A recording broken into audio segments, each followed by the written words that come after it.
You know, I was thinking about it, and I don't want to put the tomatoes in the chicken roll-up things. I want to put them in. I'm making orzo today, and I thought, have you ever seen this little trick? I hope it works. Okay, you get a dish. Many of you probably are saying, yeah, I've seen it, Shirley. Well, I'm doing it here. And you get an additional one of the same kind of dishes, and you put it on top, and you push down, and then you go in, and you saw it across.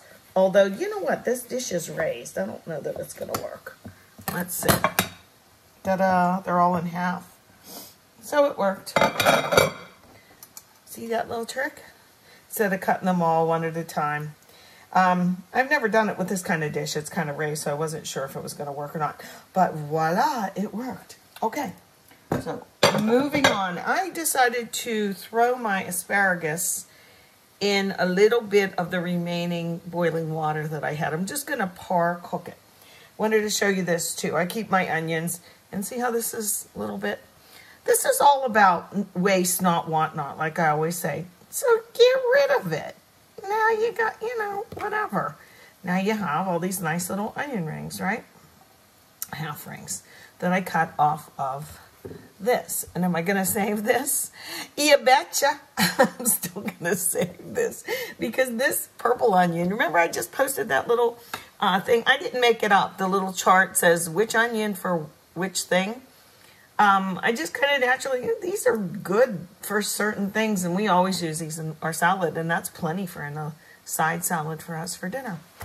Okay, so what I did was I breaded up the chicken cutlets, and I used plain toasted, these breadcrumbs, not panko tonight, a little garlic salt, and a little bit of cheese.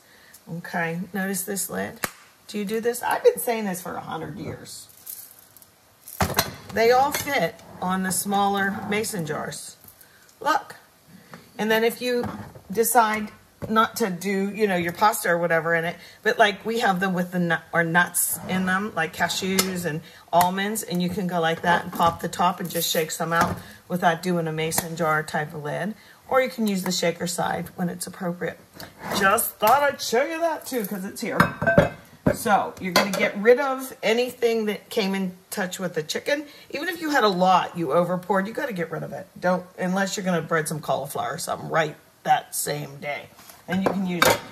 My little bit of egg I give to my animals, my cats, or when I used to have a dog. It's good for their coat and they really, really like it. So let me get rid of this, tidy up a little bit, and BRB.